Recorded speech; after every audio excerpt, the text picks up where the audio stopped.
الحمد لله نحمده ونستعينه ونستغفره ونؤمن به ونتوكل عليه ونعوذ بالله من شرور أنفسنا ومن سيئات أعمالنا من يهده الله فلا مضل له ومن يضلله فلا هادي له ونشهد أن لا إله إلا الله وحده لا شريك له ونشهد أن سيدنا وسندنا وحبيبنا ومولانا وشفيعنا محمدا عبده ورسوله وصلى الله تعالى على خير خلقه محمد وعلى آله وأصحابه أجمعين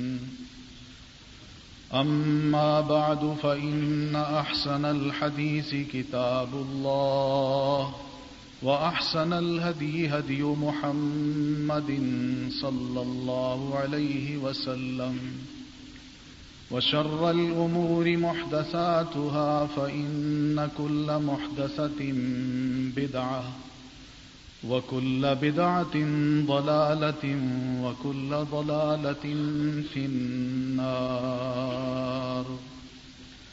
أعوذ بالله من الشيطان الرجيم. بسم الله الرحمن الرحيم. قاف والقرآن المجيد بل عجبوا أن جاءهم منذر منهم فقال الكافرون هذا شيء عجيب أإذا متنا وكنا ترابا ذلك رجع بعيد قد علمنا ما تنقص الأرض منهم وعندنا كتاب حفيظ. اللہ تعالیٰ نے ہم انسانوں کی ہدایت کا سامان انبیاء کرام اور کتابوں کے نزول سے فراہم کیا. ہم سب جانتے ہیں کہ اللہ نے ہم انسانوں کو پیدا کر کے اس دنیا میں ایسے نہیں چھوڑ دیا، بلکہ یہ بھی پسند فرمایا ہے کہ اس انسان کا مجھ سے تعارف بھی ہو اور وہ اپنی زندگی کو دنیا میں کچھ اس طرح گزارے کہ دنیا کے ہنگاموں میں اپنے آپ کو مست کر کے مجھے بھول نہ جائے. جسم کی غذا زمین سے نکالی اور روح کی غذا آسمان سے اتاری. یہی ہم انسانوں کا مطلوب ہے اور یہی وہ چیز ہے جس کی ہمیں ضرورت ہے. اللہ عز و جل ہم انسانوں پر جتنے مہربان ہیں اس کا اندازہ اللہ تعالیٰ کی ان صفات سے کیا جا سکتا ہے جس میں اللہ نے خود اپنے آپ کو یہ متعارف کراتے ہوئے کہا کہ میں رحمان ہوں، میں رحیم ہوں، میں بڑا بابرکت ہوں، میں بڑا پیار اور محبت کرنے والا ہوں. اس کے پیار اور محبت کو اگر ہم نے دیکھنا ہو تو اس کی بنائی ہوئی ان چیزوں سے ہم دیکھ سکتے ہیں جو روز مرہ ہمارے دسترخوان پہ رکھی جاتی ہیں. روزانہ ہم ان کو دیکھ کے اپنی آنکھوں کو ٹھنڈا کرتے ہیں، اپنی زبان کو لذت دلاتے ہیں اور اپنی روح کو خوش کرتے ہیں. یہی مالٹا، یہی کیلا جو اللہ مجھے فراہم کرتا ہے، مجھے دیتا ہے، اس کی شیپ، اس کی شکل، اس کا رنگ، اس کی خوبصورتی، یہی دیکھ کے آنکھ ٹھنڈی ہوتی ہے. اگر خدا نہ خواستہ یہ چرا ہوا ہوتا، پھٹا ہوا ہوتا تو شاید ہم یہ سوچتے کہ اللہ نے ہماری قدر نہیں کی. لیکن یہ اس نے ہماری قدر کے طور پر اتنی خوبصورت چیز بنا کے تیار کر کے ہمارے دسترخوان پر رکھی. یہ اس کی محبت ہے، یہ اس کی چاہت ہے ہم سے. اس نے اپنی اس چاہت کو اس انداز سے بھی پورا کیا ہے کہ آسمان سے ہماری روح کی غذا اتاری. اور یہ روح کی غذا کیا ہے؟ یہ صرف اور صرف روح کی غذا نہیں ہے، اس سے اللہ نے ہمارے جسم کی غذا بھی فراہم کر دی ہے. روح اگر مطمئن ہو تو انسان کا جسم مطمئن ہوتا ہے. اگر روح غیر مطمئن ہے، پریشان ہے، تو سارا جسم پریشان ہوتا ہے. اسی لیے یہ اس کی بڑی دین ہے، اس کی بڑی عنایت ہے، بڑی مہربانی ہے کہ اللہ ہمیں ایسے نہیں چھوڑ دیتا، بلکہ اس نے قرآن مجید ہمیں عطا کیا. اس میں ہماری روح کا سامان ہے، اس میں ہماری زندگی گزارنے کی کچھ ایسی باتیں ہیں جو اصولی طور پر اگر ہم انسان قبول کر لیں، اللہ نے اس بات کی ضمانت دی ہے کہ مسلمان کبھی بھی پریشانی کے قریب نہیں جا سکتا، اور مسلمان اپنی اطمینان کے ساتھ، مکمل اطمینان کے ساتھ اپنی زندگی گزار سکتا ہے. کیا قرآن مجید ہمیں یہ نہیں کہتا؟ ہم پڑھتے ہیں روزانہ قرآن مجید کو، اس کی آیات کو، معنی و مفہوم بھی سنتے ہیں، اس سٹیج سے بھی بات کی جاتی ہے. روزانہ مساجد میں درس سنتے ہیں، قرآن مجید کی تلاوت نماز میں سنتے ہیں. اس میں ایک معمولی سی بات اللہ نے کی ہے، ہم نے اس سے درخواست کی کہ اللہ اہدنا الصراط المستقیم، ہمیں سیدھی راہ دکھا. یہ ایک ایسی درخواست ہے جو مسلمان ہی کر سکتا ہے، کوئی اور انسان نہیں کر سکتا. کسی مذہب کا آدمی یہ درخواست اللہ سے نہیں کرتا. یہ اللہ نے ہمیں طریقہ سکھایا ہے کہ مجھ سے پیسہ مت مانگو، مجھ سے عہدے مت مانگو، مجھ سے مراتب مت مانگو، مجھ سے مانگنا ہے تو صراط مستقیم مانگو. یہ بہت بڑی دین ہے اللہ اگر کسی کو دے دے. ہم نے دعا کی، اللہ تعالیٰ نے اس دعا کو قبول کر کے ہمیں کہا کہ قرآن دے رہا ہوں ہدی للمتقین، یہ متقی لوگوں کے لیے ہدایت کا سامان اس میں ہے. پڑھیں اس کو، مانیں اس کی ایک ایک بات کو، اور دیکھیں کہ اللہ ان کو ہدایت دکھاتا ہے یا نہیں. اب صرف بات اتنی ہے کہ میں اس قرآن مجید کو کیا ہدایت کی کتاب تسلیم کرتا ہوں یا نہیں.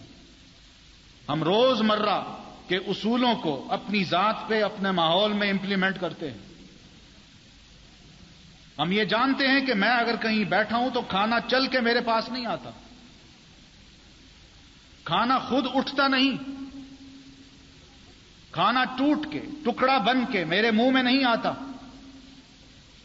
اور پھر جب منہ میں آ جائے تو خود بخود اندر نہیں اتر جاتا. مجھے کچھ کرنا ہوتا ہے. اگر میں پیاسا ہوں تو مجھے کنویں پہ چل کے آنا ہوگا، اگر میں بھوکا ہوں تو مجھے کھانے کے پاس آنا ہوگا. اگر مجھے ہدایت چاہیے تو مجھے قرآن کے پاس چل کے جانا ہوگا. قرآن ایسی کتاب نہیں ہے کہ وہ میرے پاس چل کے آئے اور میں کہوں کہ ٹھیک ہے اب اس کا اثر میری ذات پہ آ گیا ہے. نہیں، میں اگر متلاشی ہوں تو مجھے آنا پڑے گا اس کے پاس، اور مجھے سمجھنا ہوگا کہ اللہ نے اس کتاب میں ہدایت کی باتیں کیا کی ہیں، کیا میری رہنمائی کی ہے. قرآن کے بارے میں ہمارا رویہ کچھ اس قسم کا ہے کہ قرآن اگر خود بخود ہمیں کچھ سکھا دے تو ہم سیکھنے کو تیار ہیں. خود اگر کوئی ڈوز ہمیں دینا چاہے تو ہم بمشکل اپنے گلے سے اس کو اتارنے کو تیار ہیں. لیکن دنیا کے جو معاملات ہیں ان میں سوال ہی پیدا نہیں ہوتا کہ ہم اپنی نیند کو ترجیح دیں، ہم اپنے آرام کو ترجیح دیں.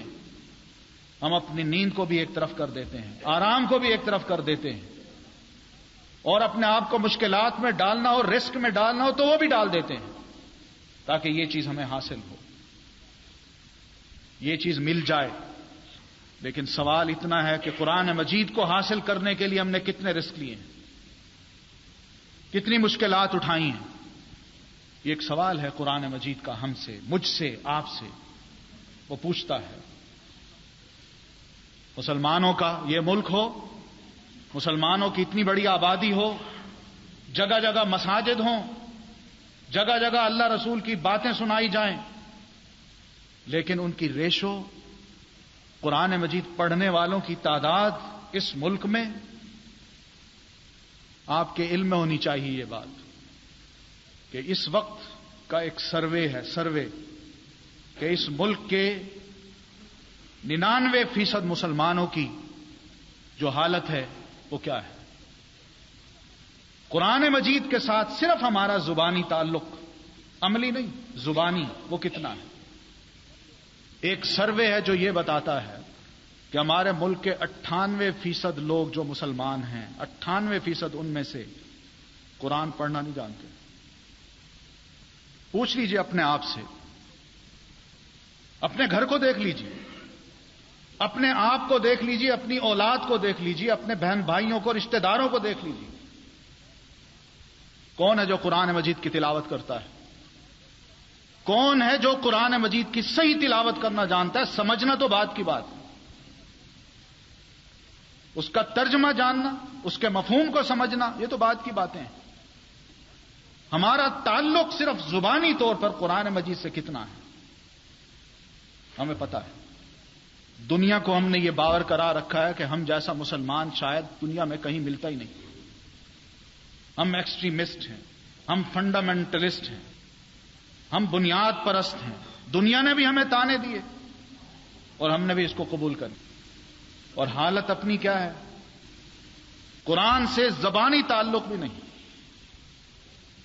قرآن مجید اللہ کی محترم کتاب، یقین مانیے کہ اگر کسی اور قوم کو مل جاتی تو شاید اپنے دل اور دماغ کو کھپا کے اس سے نامعلوم کتنے خزانے نکالتی، کتنے قیمتی موتی نکالتی۔ لیکن ہم سب کچھ دیکھتے ہوئے، سب کچھ جانتے ہوئے، قرآن مجید سے ہم اثر ہی نہیں لے پاتے، ٹس سے مس نہیں ہوتے۔ بے حسی ہے پوری قوم پر چھائی ہوئی، اور بالکل وہی کیفیت ہے جو اللہ تعالیٰ نے بنو اسرائیل کے بارے میں کہی تھی، ثم قست قلوبکم من بعد ذلک، تمہارے دل سخت ہو گئے، نہ اللہ کی بات کو سن کے پسیجتے تھے، نہ رسول کی بات کو سن کے کچھ اثر لیتے تھے، اور نہ ہی مرنے کا انہیں فکر تھا، اور نہ ہی رب کے آگے کھڑے ہونے کا کوئی ڈر تھا۔ ثم قست قلوبکم، یہ باتیں ہم ثابت کر رہے ہیں۔ ہم پر جو ارد گرد مصیبتیں چھائی ہوئی ہیں، جو خطرات منڈلا رہے ہیں، ہمیں اس کی پرواہ نہیں ہے۔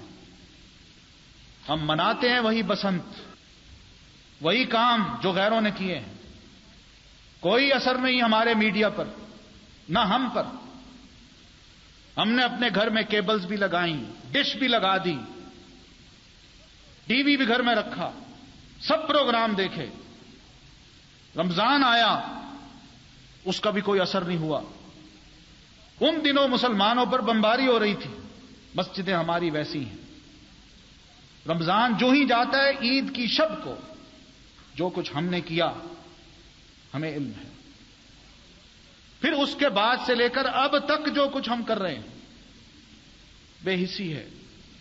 قرآن مجید نے ہمیں ایک بات سمجھائی ہے کہ بنو اسرائیل کو اللہ تعالیٰ نے ایک ٹائٹل دیا تھا، انہیں کہا تھا کہ انی فضلتکم علی العالمین، کہ میں نے تمہیں دنیا والوں پر فضیلت دی۔ یہ ایک ٹائٹل تھا۔ کیوں؟ کتاب بھی ان کو دی، انبیاء بھی ان میں بھیجے، بادشاہت بھی ان میں رکھی، کتابیں بھی دی اور فضیلت بھی عطا کر دی تمام قوموں پر۔ یہی فضیلت جب ان کو ملی تو آج تک وہ اترا رہے ہیں، کہتے ہیں نحن ابناء اللہ و احباؤہ، ہم ہی اللہ کے بیٹے ہیں اور اسی کے پسندیدہ ہیں۔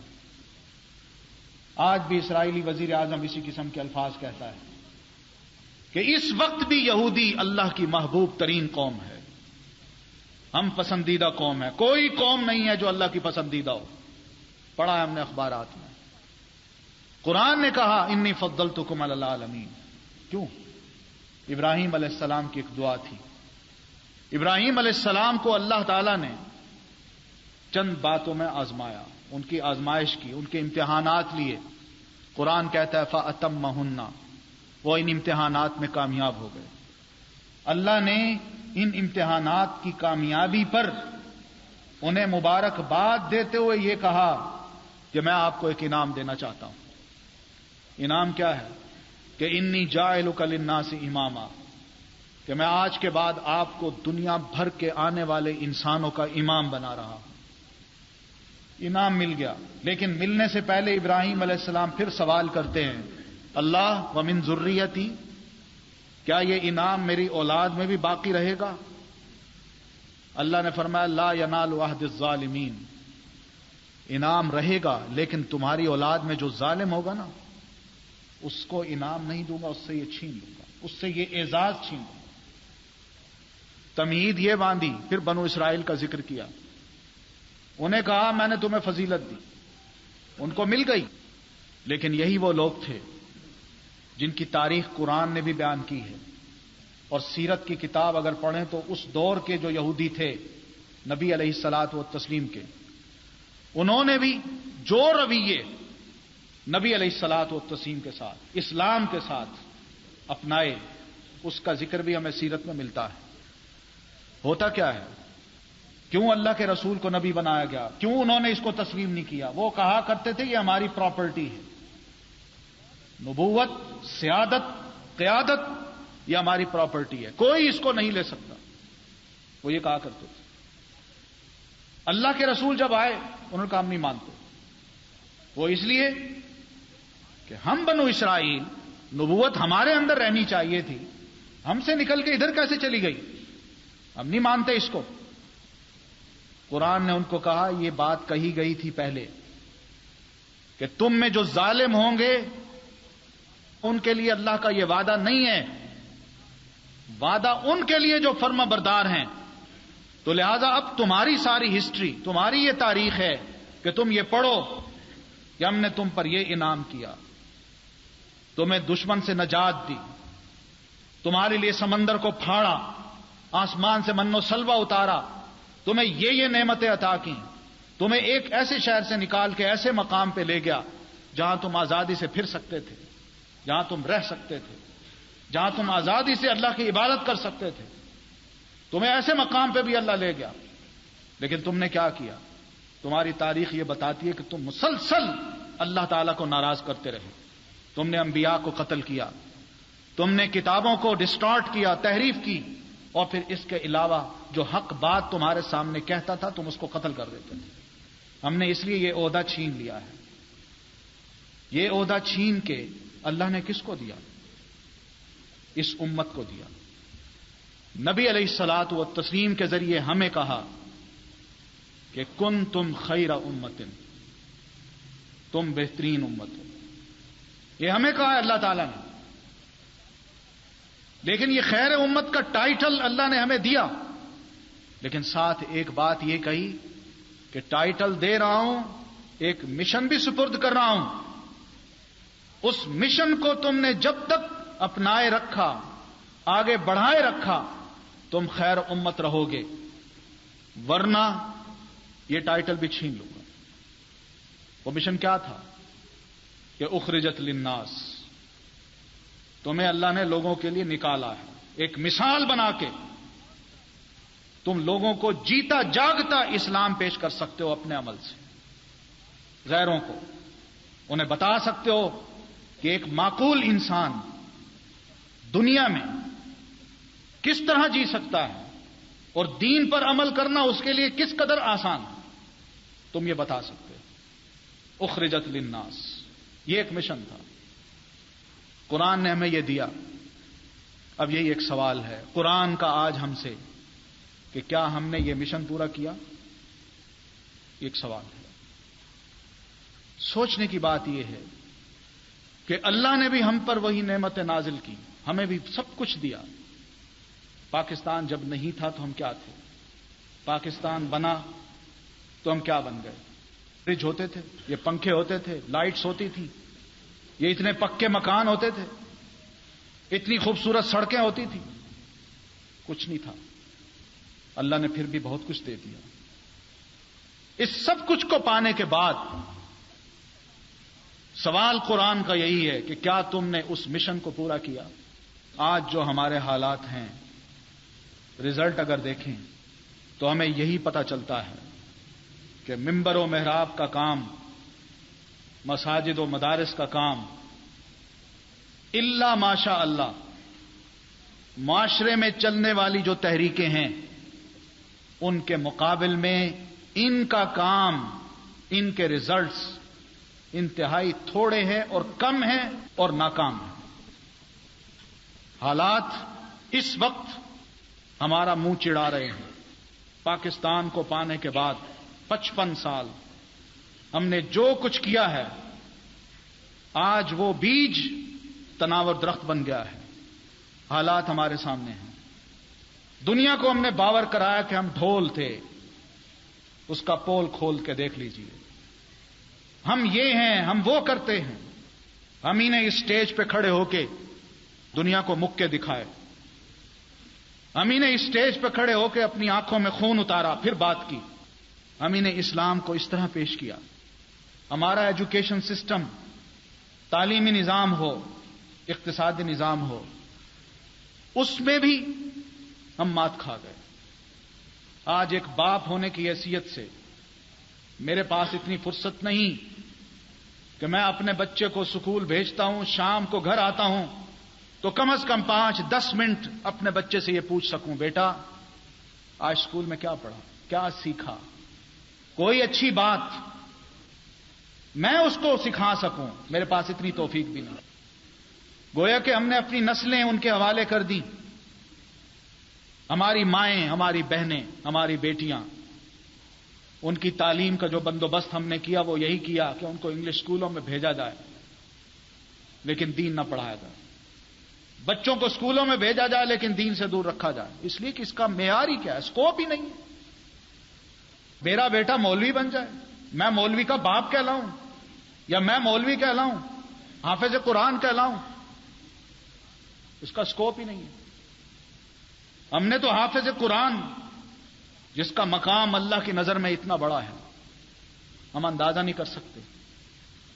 ہم نے تو اس نابینا کو جو سڑک کے دوسرے کنارے پہ کھڑا ہوتا ہے لاٹھی پکڑ کے اور وہ چاہتا ہے میں سڑک کراس کروں، میں نے تو اس کو حافظ جی کہہ کے مخاطب کیا کہ حافظ جی آئیے سڑک کراس کرا دوں۔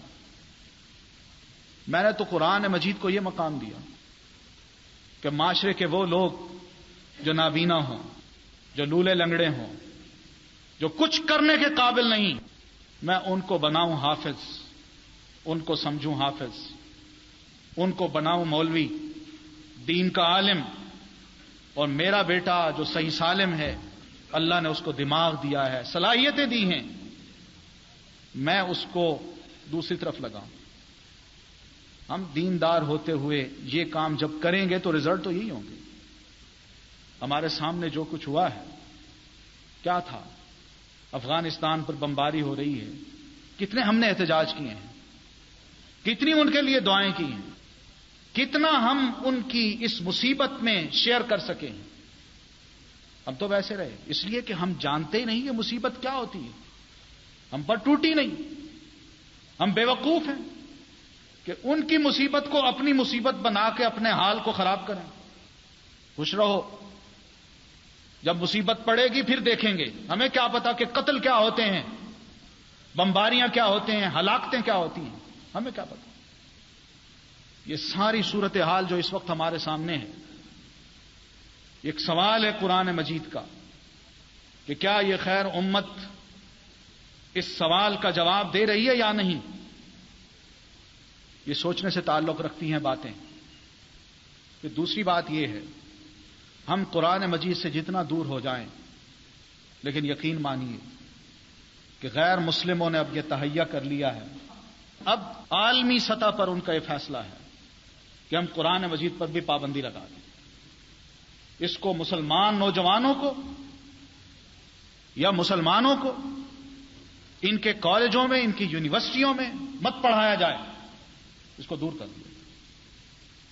ہم نے تو ثابت کیا ہے کہ ہمارے پاس نہ ٹیچر ہیں، گورنمنٹ نے قرآن مجید کو پڑھانے کا بندوبست کیا اسکولوں اور کالجوں میں، اور المیہ یہ ہے جو بورڈ کے چیئرمین ہیں، انہوں نے یہ کہا کہ ٹیچر نہیں ہے، لائیے ہمیں ٹیچر دیجیے، قرآن پڑھانے والے استاد دیجیے۔ مطالبے ہیں ہمارے پاس، لیکن ہم نے اپنی گراؤنڈ نہیں بنائی، ہم نے اپنی بنیاد ہی نہیں بنائی۔ اسکولوں میں، کالجوں میں استادوں کے نہ ہونے کی وجہ سے اس کورس کو نکال دیا گیا کہ قرآن پڑھانے کے لیے ہمارے پاس چونکہ ٹیچر نہیں ہے، لہذا اس کورس کو ایک طرف رکھا جائے۔ ہم نے یہ ثابت کیا۔ دنیا اب یہ سوچ رہی ہے کہ قرآن مجید پر ہم کس طرح پابندی لگائیں۔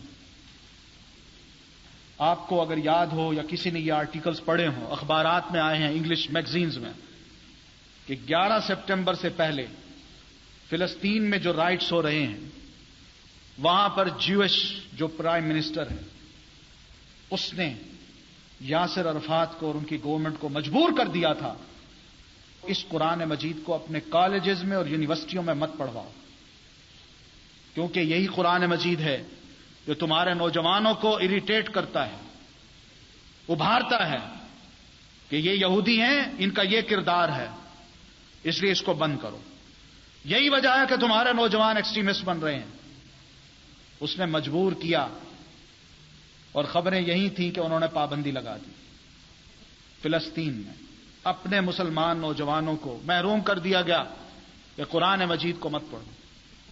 11 سپٹمبر کا جب حملہ ہوا، UN کا اجلاس ہوا، تو وہاں پر یہی اسرائیلی وزیر اعظم پورا ہوم ورک کر کے پہنچتا ہے، اور ان دنوں میں وہیں تھا۔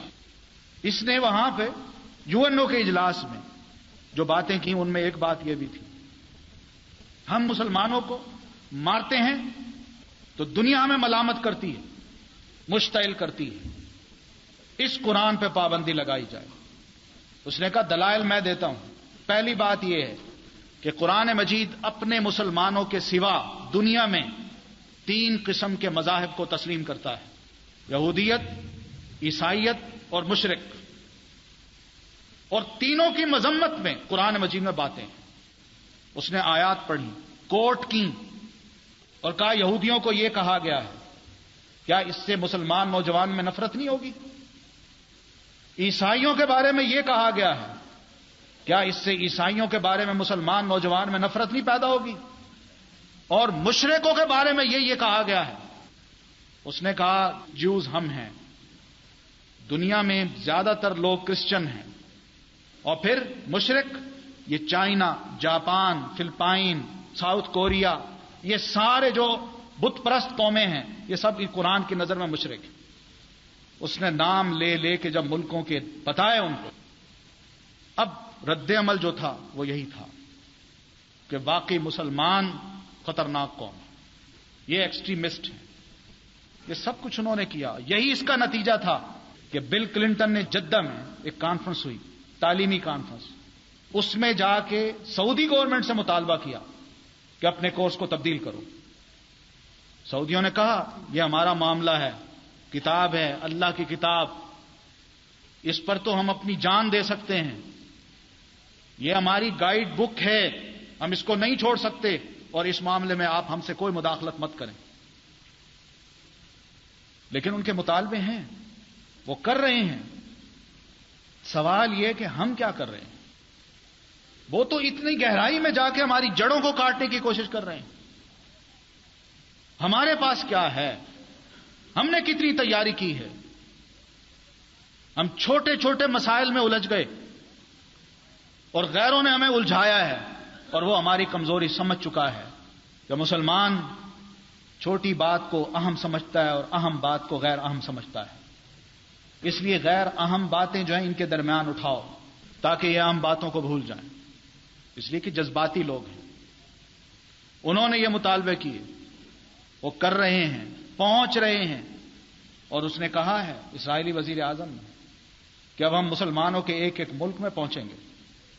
اس نے یہ بھی ہمیں طعنہ دیا ہے تو مسلمان اب بھول جائیں کہ محمد بن قاسم اور صلاح الدین ایوبی دوبارہ پیدا ہو سکتے ہیں۔ کوئی ماں اب ان کی باقی نہیں رہی جو محمد بن قاسم کو یا صلاح الدین ایوبی کو پیدا کر سکے۔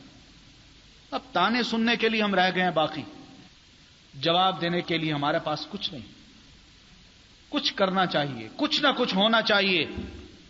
آپ یقین مانیے کہ مسلمان اگر تہیا کر لیں کہ ہم نے کچھ کرنا ہے تو چند دنوں میں، تھوڑے عرصے میں زبردست تبدیلی لائی جا سکتی ہے، بشرطے کہ ہم کچھ کرنے والے ہوں۔ ہم سوچتے ہی نہیں۔ دنیا نے اپنے لیے نیند حرام کر رکھی ہے کہ ہم کس طرح مسلمان کو نیچ کرتے ہیں۔ ہم آرام سے سوئے ہوئے ہیں، بلکہ ان کے اعلی کار بنے ہوئے ہیں۔ کب تک یہ کام ہوتے رہیں گے؟ اور دکھ ہوتا ہے، یہی جہلم میں ایک جیل کو دیکھنے کا اتفاق ہوا، جہاں لاہور کے ایک محترم بزرگ ہیں ہمارے دوست حافظ صاحب، قرآن مجید کا انہوں نے لفظی ترجمہ بھی کیا ہے۔ انہوں نے جیل میں استادوں کو متعین کر کے جیل کے جو قیدی ہیں ان کو قرآن مجید پڑھانے کا بندوبست کیا۔ وزٹ کی گئی، جا کے دیکھا، چھوٹی جیل ہے، کمرہ ہے، 2-3 لڑکے بیٹھے ہیں، نوجوان آدمی، ان کو ایک قاری صاحب پڑھا رہے ہیں، دوسرا کمرہ، تیسرا، کرتے کرتے ایک ہال میں گئے، بھرا پڑا تھا ہال، سب قیدی۔ ہمارے ساتھ ایک دوست تھے، انہوں نے ان سے سوال کیا، بھئی یہ کلاس کون سی ہے، یہ کیا ہو رہا ہے؟ تو انہوں نے کہا یہ کلمہ کلاس ہے، کلمہ۔ کلمہ کا کیا مطلب؟ ان کو کلمہ نہیں آتا، ان کو ہم کلمہ سکھا رہے ہیں۔ سوچیے، جس ملک کے مسلمانوں کے بارے میں دنیا میں یہ تاثر ہو کہ مسلمان پاکستان کا بڑی شے ہے، اور اپنی یہ حالت ہو کہ ہمیں کلمہ تک نہ آ رہا ہو، قرآن مجید نہ آتا ہو، کیا کریں گے ہم اسلام کی خدمت، دین کی خدمت؟ کیا جواب دیں گے کل اللہ تعالیٰ کو کہ اللہ تو نے ملک دیا تھا، اس غرض کے لیے ہم نے یہ ملک لیا، اور اس کے ساتھ ہم نے یہ سلوک کیا، اپنے ساتھ یہ کیا، اپنی جنریشن کے ساتھ یہ کیا۔ کچھ کرنا چاہیے، سوچنا چاہیے، ہمیں سنجیدہ ہونا چاہیے۔ اب جذبات کو چھوڑیے، ہوش میں آنا چاہیے، ہمیں غیر سنجیدگی کو ہمیں چھوڑ دینا چاہیے۔ ہمارا معاملہ بڑا عجیب سا ہے کہ جہاں سنجیدہ ہونا ہوتا ہے وہاں ہم غیر سنجیدہ ہوتے ہیں، جہاں ہم نے کچھ کرنا ہوتا ہے وہاں باتیں کرتے ہیں، جہاں ہم نے ہنسنا ہوتا ہے وہاں روتے ہیں۔ یہ تو ہمارے حالات ہیں۔ کچھ نہ کچھ ہر بندہ ہم میں اگر یہ تہیہ کر لے کہ میں نے کچھ کرنا ہے، اتنا ہی تہیہ کر لے جو خیر کی بات میرے پاس ہے، میں اپنے بچوں کو، اپنی بیوی کو، اپنے دوستوں کو، اپنی محفلوں میں اس بات کو منتقل کروں گا اور کوئی غلط بات منتقل نہیں کروں گا۔ اس سے بھی بڑی تبدیلی آ سکتی ہے۔ ہم نے تو اپنے اوپر مہر لگا دی ہے، کچھ کہنے کے روادار ہی نہیں ہے، شر کو دیکھتے ہیں خود شرما جاتے ہیں، پرے چلے جاتے ہیں، جبکہ کچھ کر سکتے ہیں ہم آگے نہیں بڑھتے۔ کچھ جرت تو کریں، ہم کچھ تو آگے بڑھیں۔ آخر خیر کا کام کون کرے گا؟ یہ مسجد ہے، یہ مسجد ہے، یہ ممبر، کیا ان کی ذمہ داری ہے؟ یہاں کتنے لوگ آتے ہیں نماز پڑھنے؟ یہ مسجد کی دیواریں، یہ چھت، یہ مسجد کا ماحول چلا رہا ہوتا ہے کہ مسجد بنائی گئی، یہاں نمازی نہیں ملتے۔ خطبہ سننے کتنے لوگ آتے ہیں، اور پھر خطبوں میں کیا باتیں ہوتی؟ خیر کا کام کرنے کا یہ اسٹیشن نہیں ہے، یہ ایک سمبل ہے، سمبل۔ یہاں سے زیادہ اتنی بات ہو سکتی ہے کہ آپ پر خیر کی بات منتقل کی جائے، لیکن جب آپ تک آ گئی تو اب آپ معاشرے میں پھیل کے کچھ اپنا کردار بھی ادا کیجیے، اور یہ کچھ کرنا چاہیے ہمیں۔ ہم جب تک اس کام کو کرتے رہیں گے یقین مانیے بہتری رہے گی، ورنہ یہ دین آہستہ آہستہ رخصت ہو جائے گا۔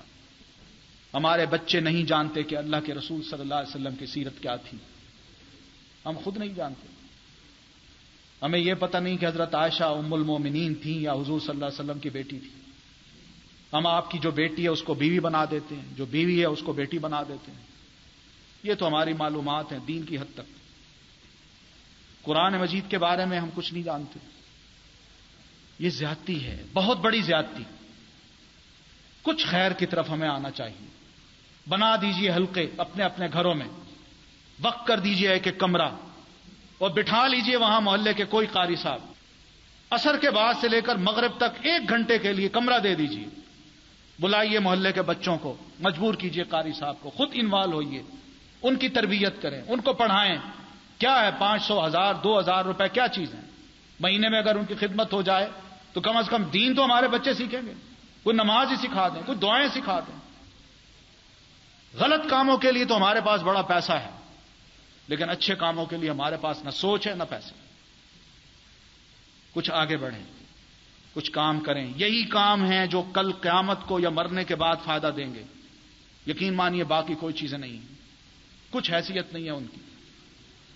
میری دعا ہے کہ اللہ تعالیٰ مجھے بھی اور آپ کو بھی کچھ یہ احساس دے دے کہ ہم کسی طرح دین کے کام کے لیے اپنے آپ کو وقف کر سکیں, اور پھر اللہ کی خوشنودی حاصل کر کے اس دنیا سے رخصت ہوں. یہی مسلمانوں کا ہدف ہونا چاہیے اور یہی ٹارگٹ ہونا چاہیے, اس سے بڑھ کر اور کچھ نہیں. اقول قولی ھذا واستغفر اللہ لی ولکم ولسائر المسلمین برحمتک یا ارحم الراحمین. السلام علیکم.